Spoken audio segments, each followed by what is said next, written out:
Hey, in this video I'm going to be taking a look at a few excellent plugins from Universal Audio.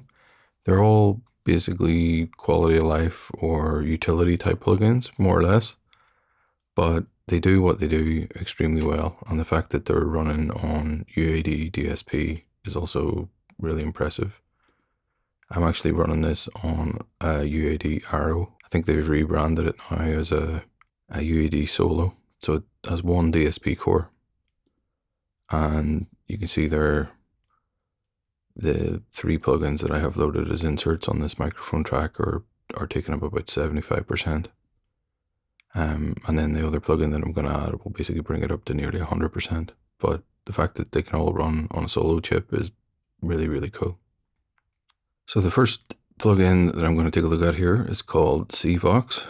These are all plugins from a company called C-Suite, and you can't get them natively. Possibly in the future they will release them natively, but it sort of seems unlikely because it's the kind of plugin that keeps the DSP chips relevant. And yeah, it's one of the pluses of having real-time DSP from UAD. So basically what does it dynamically attenuates background noise. So if I turn off the plugin, you can hear the noise of the preamp, the ambient noise of the room, and probably the noise of the condenser microphone as well. And then when I enable it, it basically goes to quiet and all you hear is my voice. So it works as a really, really effective gate without the need for setting up thresholds or attack and release times and that kind of stuff. You can adjust the amount of attenuation. So I'll just show you it.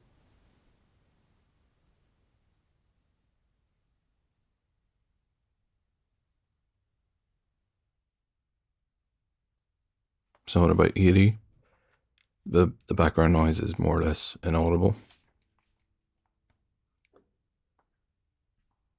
You can also add in the ambience as well, but I actually prefer just the more direct, tighter kind of sound.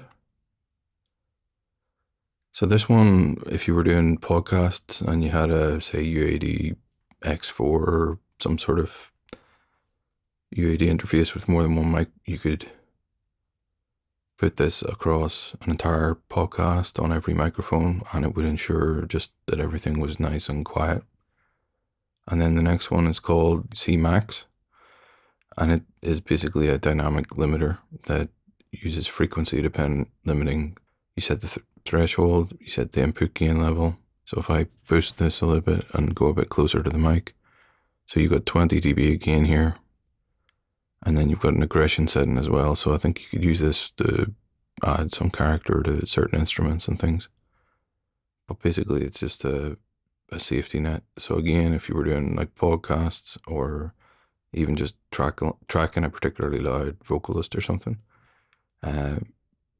or even bass guitar or regular guitar, if you were wanting to get a really loud signal, you could do that way. But as a podcaster, if you had C-Vox and then C-Max, they would work together really well just for ensuring that clipping didn't occur and that any kind of background noise was removed.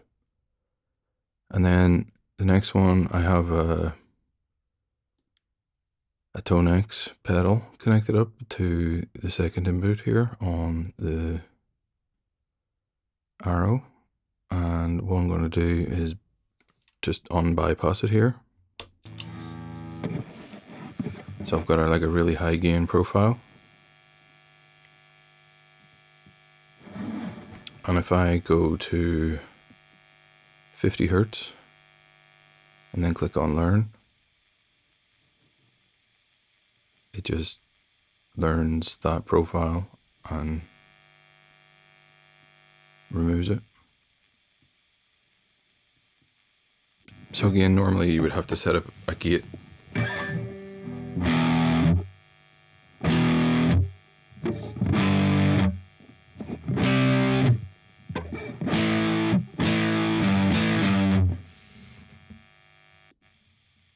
But if I have this enabled,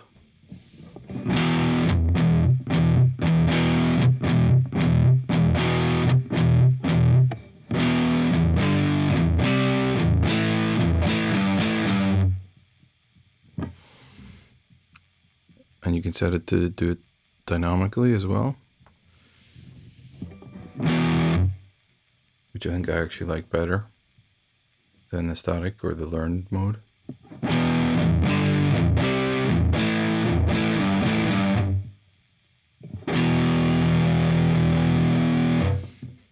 So again, if I turn it off,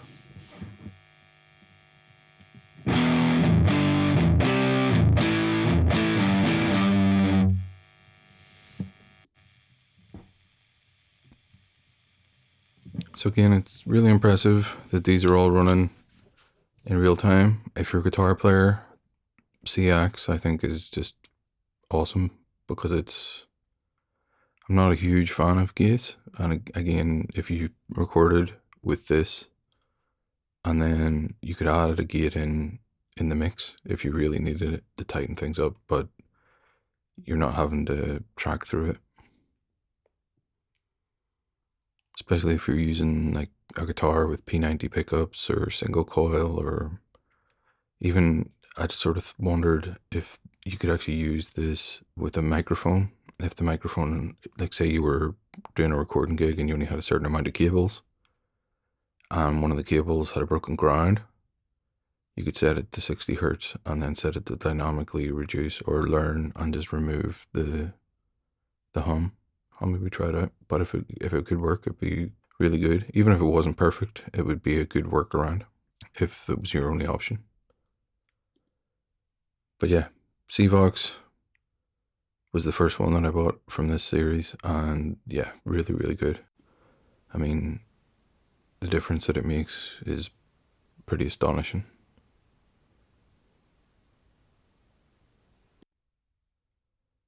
And then C-Max, if I configure it correctly, it'll basically get me up to like -1, and then I'm not having to do any really post-processing on the commentary track, which I was having to do in the video editing software. So it basically creates a nice safety net there. But yeah, if you were doing podcasting, I would say C-Vox, C-Max, and then you could take something like a level and limiter to do a little bit of peak reduction. I like the 3A. There's something about it that I find really nice. I actually prefer it. Maybe it's just because it's a bit cleaner. It's a solid state version of like an LA2A. And it's very light on resources as well. Doesn't take much at all, 2% or something. But yeah, that's 3 plugins from a company called C-Suite that actually still make the DSP on the Apollo interfaces relevant. I have a feeling that either they won't go native at all because they know that they've got something really cool here, or they won't go native for a very long time until they've kind of got as much money and life out of their DSP as they can.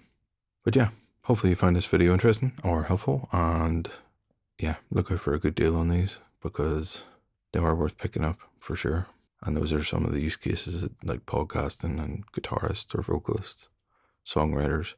C-Vox, unfortunately, it would be great if there was a version that worked with acoustic guitars and stuff like that.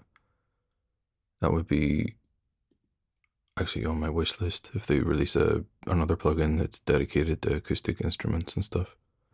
That would be very cool. But yeah, hopefully you found this video helpful, and I'll be back with more videos soon.